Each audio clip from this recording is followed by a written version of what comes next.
So I've been having an absolute blast with skateboarding lately, dare I say the most I ever have out of my entire life. And I think if you ask any skateboarder, they'll probably concur that it boils down to what I like to call the success loop. Now bear with me, there's going to be a lot of S words in this video, so you'll have to just hang tight.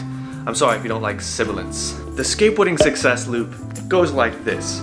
The more you skate, the better you get at it. The more you enjoy skating, and so the more you end up skating. As you can see, it's a nice tight little loop of just a few things that keep you skateboarding over a long period of time. Naturally, if you're doing any kind of extreme activity over a long period of time, there becomes the increased propensity of fatigue and injury, which is going to insert itself right in between one of those loops and throw it way out of whack. And then your skateboarding success loop has been completely mangled and disfigured, and it's going to take you a little bit longer to mold it back to the way it was. That's why at the heart of this skateboarding success loop, what the driving factors are pacing and consistency. I sincerely believe that it's much better to have a 1 hour or 90-minute skate session 5 days a week than it would be to have a 3-hour skate session 2 or 3 times a week. And on paper, if you're skating 3 hours a day for 3 days a week, that's 9 hours, versus 1 hour a day for 5 days a week, that's 5 hours. So you're skating 4 more hours per week. But I don't think that's gonna make a difference. I think the most important part is to be consistent with it, no matter how short the skate sessions are. I think it's much more important to be on the board every single day than it is to be on the board for 3 hours at a time. That's when you're gonna have those splinters come into your skate success loop and throw them out of whack. But today we're gonna head over to my local skate park, Candyland Park in Longwood, Florida. We're gonna put this to the test, and I'll show you how we structure it once we get over there.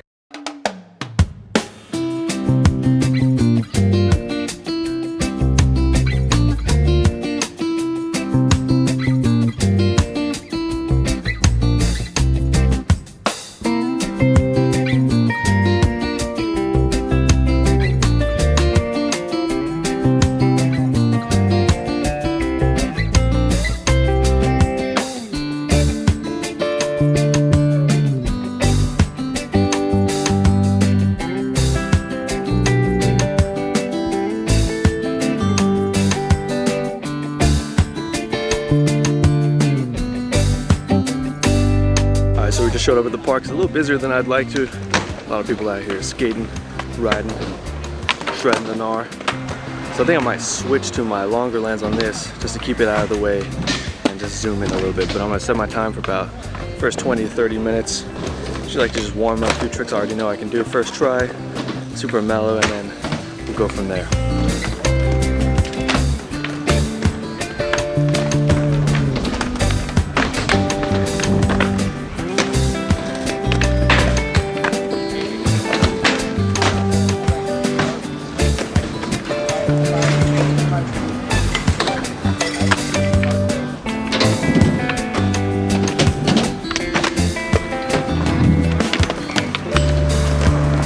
First 30 minutes are up, timer just went off.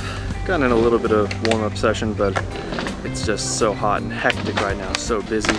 Although it is thinning out a little bit, so I might need to stay a little bit longer than 90 minutes, but I have been just sitting in the shade over here for the last 10 or trying to conserve some energy. But it's the first 30 minutes. You can really get a good evaluation of how you feel and how you feel your skating is doing for the day. I hate to say it, but the first 30 minutes, I don't feel like my session is gonna be super great today.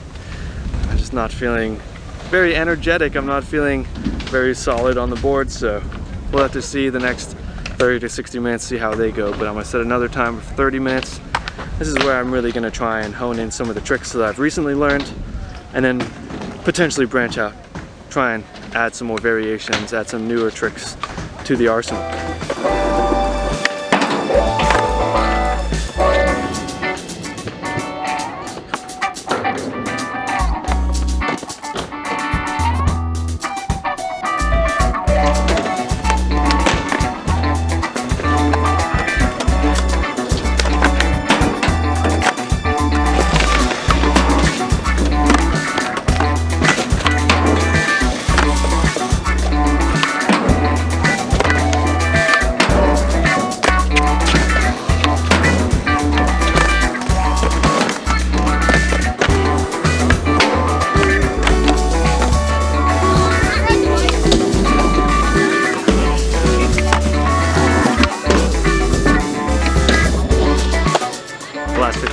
points is when it's really crucial to set a timer.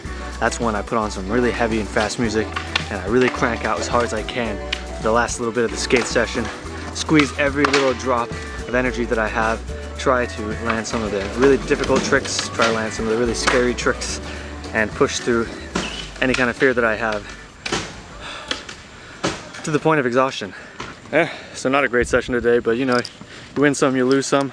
I don't think I ate enough, so I had minimal energy. I spent a lot of time just sitting on the bench, but at least I was in the shade. I wasn't exerting myself too much. I think collectively I probably skated for about an hour and a half, but I was here for maybe 2 or 3 hours. Yeah, it wasn't a great skate session. I just wasn't skating. I wasn't feeling it.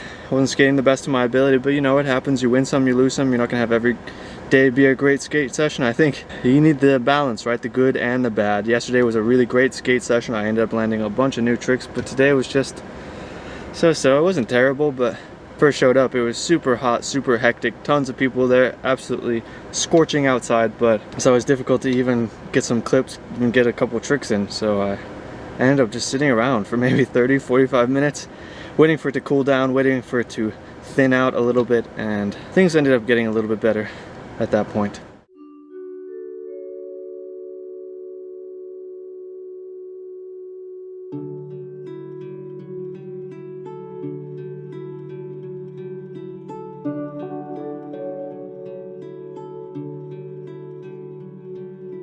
Welcome to the next day. We're at the concrete block skate spot. For those of you who are OG Spootyskater subscribers, you guys are gonna remember this thing from Spot Hunters episode 1, where we found this guy and did a decent bit of skating of it. I think the key to the first little warm-up session is to focus on tricks that you know you're good at. Continuously switch out new flip tricks and focus on what you know that you can land, what you're good at.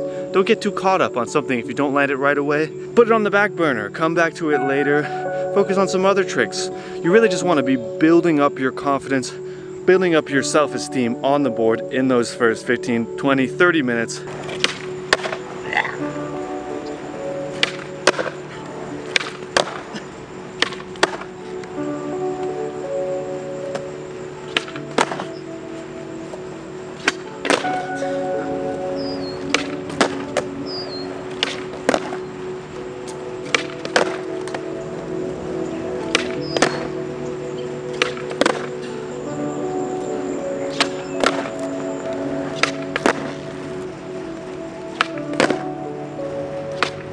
It is absolutely important to remember that you must take breaks in order to increase the longevity of your skate sessions and to purely have them extremely successful. My shirt got stuck to this fence. I love skateboarding so much, and I could probably skate for hours on end without a single break. But then I would be absolutely exhausted and drained. Sometimes all you need is just about 2 or 3 minutes just to recompose yourself and hit the session again with a fresh mind, with some fresh eyes, and a fresh set of lungs. And that brings me to another thing.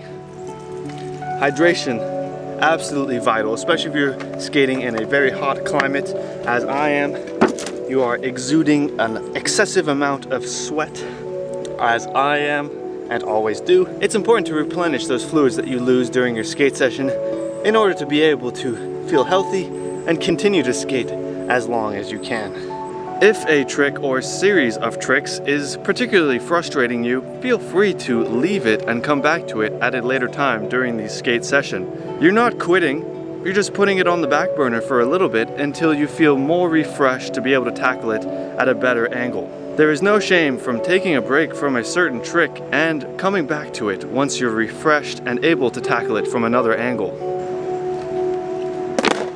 We all have our good days and our not so good days, so don't get so down on yourself if you're unable to land tricks that you think you should be able to land first go round.